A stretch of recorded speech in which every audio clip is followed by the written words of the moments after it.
Who is the observer of the mind? Siapa yang mengobservasi pikiran kita? Nah, kitalah atau our consciousness lah yang melihat dan mengobservasi pikiran, bukan sebaliknya.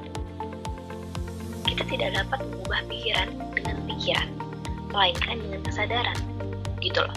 Sama saja seperti kita tidak bisa mengubah kejahatan dengan kejahatan. Kita tidak bisa mengubah kegelapan dengan kegelapan. Kita membutuhkan cahaya agar suatu tempat itu bisa menjadi terang.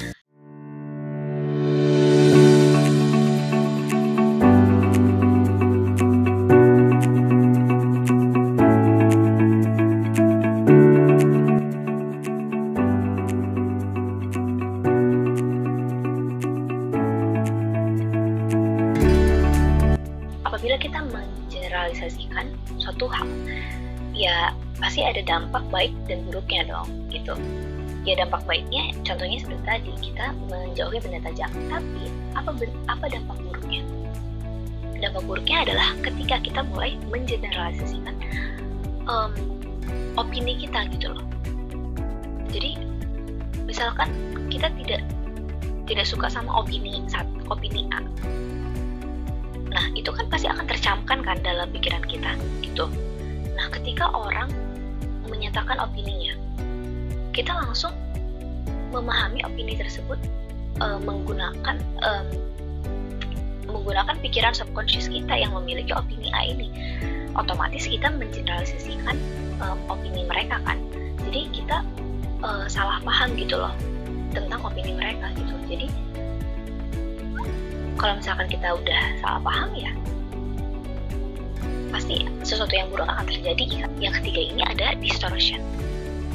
Pada saat kita melihat peta, sebagian besar informasi yang sebetulnya itu telah berubah kan. Nah, contohnya aja jalan yang ada di peta itu terlihat kecil karena skala perbandingan gitu. Gak mungkin kan kita gambar jalan itu sesuai dengan skala yang sebenarnya. Sama halnya dalam proses berpikir, kita itu biasanya mengaitkan sesuatu dengan suatu hal yang lain yang tidak ada hubungannya sebenarnya gitu. Contohnya aja ketika kita membesar-besarkan masalah kecil gitu, atau ketika kita bertemu dengan teman kita, jadi kita tidak sengaja bertemu dengan teman kita, terus habis itu teman kita tidak menyapa kita dan kita langsung sebagai orang yang sombong, itu sebagai teman yang sombong lah. Itu kan ada suatu distorsi kan, padahal sebetulnya ya mungkin saja teman kita tidak melihat kita atau teman kita memiliki gangguan penglihatan seperti itu. Seringkali distorsi ini terjadi dalam kehidupan kita gitu. Jadi distorsi ini memungkinkan kita untuk menghubungkan sesuatu hal dengan hal yang tidak logis. Kenapa bisa terjadi fenomena delusion, generalization, dan distortion ini? Ya karena kita masih memiliki mind dalam bentuk map gitu. Jadi mind kita tuh masih dalam bentuk peta, pikiran kita itu masih dalam bentuk peta.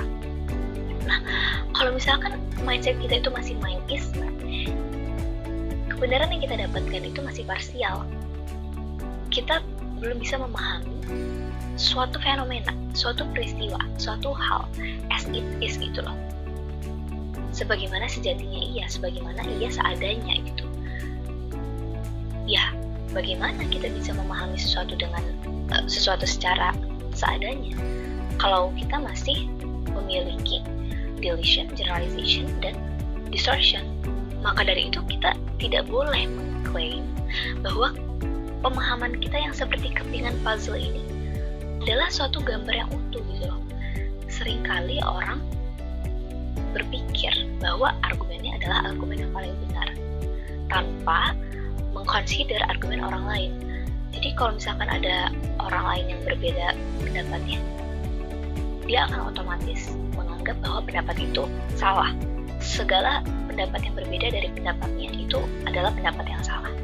Padahal ya pendapat kita, pendapat orang lain itu sama saja seperti kepingan puzzle yang melengkapi satu sama lain. Jadi ya ada baiknya kalau misalkan kita menghormati perbedaan pendapat, karena ya kita harus bertanya lagi, kepada diri kita sendiri. Apakah di dalam pendapat orang lain itu ada kebenaran gitu. Jadi kita betul-betul harus berpikiran terbuka terhadap pendapat orang lain.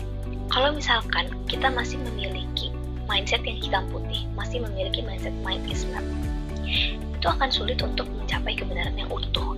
Kita tidak akan pernah bisa tahu kebenaran secara 100%. Kenapa? Ya karena kita masih memiliki mind is map. Kita masih memiliki pikiran sebagai peta. Kita masih memiliki si delusion, generalization, dan distortion ini gitu. Kita masih berpikir menggunakan thinking mind, bukan dengan consciousness. Ada 3 tipe orang. Yang pertama, dia merasa tidak tahu apa-apa, baru mulai belajar tentang suatu ilmu.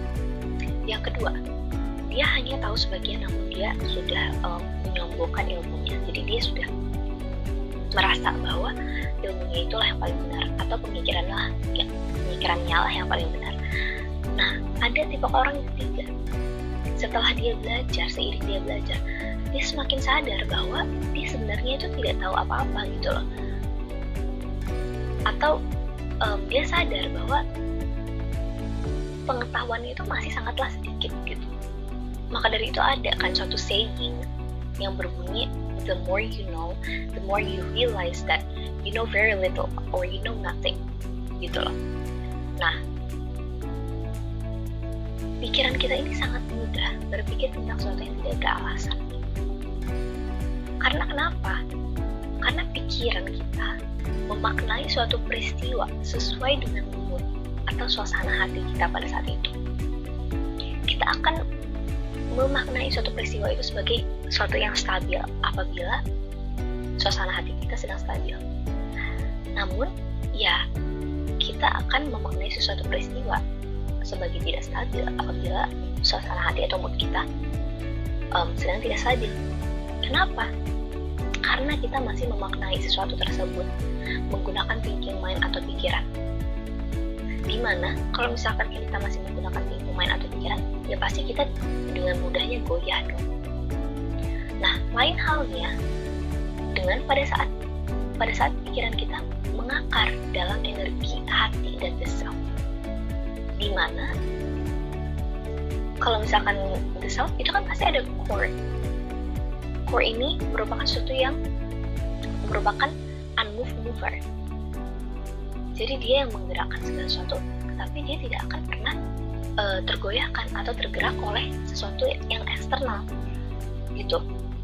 Karena hati itu perannya mengharmonisasikan yin dan yang, atau jamaliyah dan jalaliyah kan. Jadi dia mengharmonisasikan dua hal yang bertolak belakang, dua hal yang seharusnya